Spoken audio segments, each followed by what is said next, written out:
My basic approach to photography depends on the visualization of the final print before exposure is made.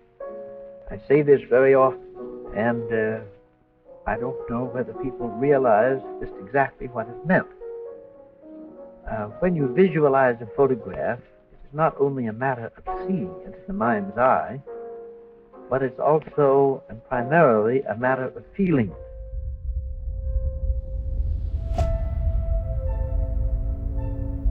I'm Richard Misrach.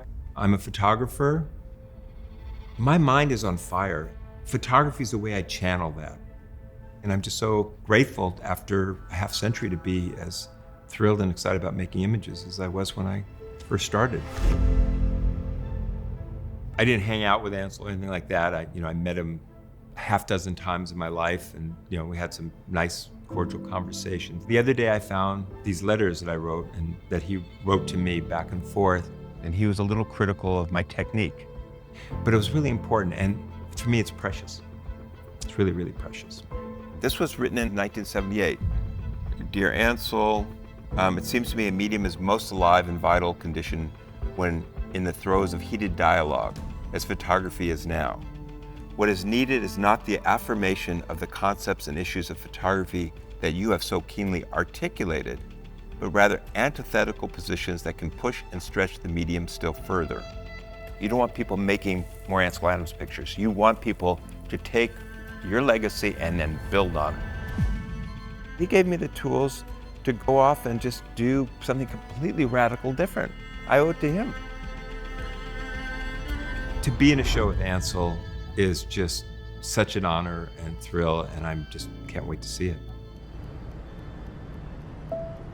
What we have here in presenting Ansel Adams in our time at the DeYoung Museum is an opportunity to celebrate Ansel Adams as a hometown hero and a San Francisco artist. And I think what's so exciting about the way that we've paired Misrach and Ansel Adams in this show is this image that Ansel Adams took in his own backyard of Golden Gate before the bridge is going to be placed in conversation with Misrach's Golden Gate Bridge series.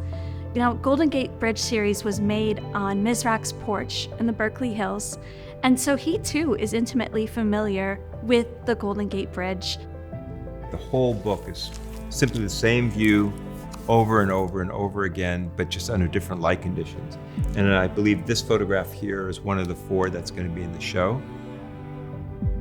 Did this over a 4-year period, and it really is about kind of scouting out, searching for pictures, chasing clouds, trying to find the right light along the lines of Ansel. The whole point is that I don't move. I just point at that bridge and then see what happens. And the fact that there can be so many variations, so radical, and this is a good example, but every single picture is different. And then they dialogue with Ansel's pictures. I think back in the 60s when I first started falling in love with photography, Ansel Adams was a big part of that. Just the beauty of his prints, the landscapes are glorious, the technical component that he infused with the images, they were just so exquisite, so beautiful. And that beauty just spoke to me. I tried to emulate that. I tried to learn by creating what he did. I learned technically how to make better pictures, better negatives, and then how to print them better. Ansel Adams had a very attuned sense of what a photo should look like. The innovations he made in darkroom technique are beyond parallel. He was like a conductor in front of an orchestra when he was in the darkroom. And that connection with music, I think, is really relevant, as Ansel Adams himself was a musician.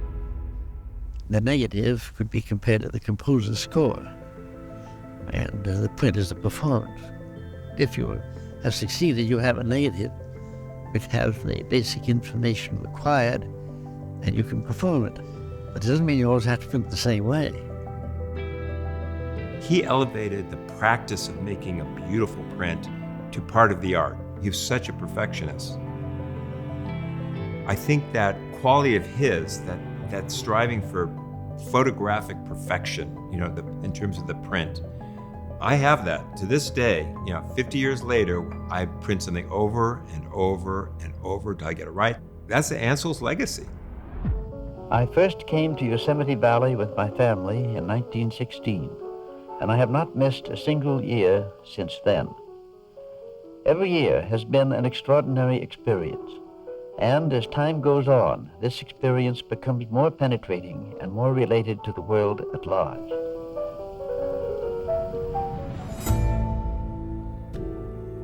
My play in 1988 of photographing the parking lots in Half Dome and the picnic benches in Half Domes and the fire burnt out forests of Half Dome, it's dialoguing with Ansel going back. Ansel Adams' legacy is the fact that his work is so bound in environmentalism and conservation movements. Ansel was kind of an articulate spokesman for environmental injustice way back in the day. And I know that stuck with me. Ansel showing the beauty of nature, it reminds us whenever we see those pictures of what we have to lose. His pictures were aesthetically magnificent, but they also had a message. His legacy is harnessing the power of photography to make real change in the world. I go out in the world with my camera and I come across something that excites me emotionally, and I see the picture in my mind's eye. Then I make the photograph and I give it to you as the equivalent of what I saw and felt.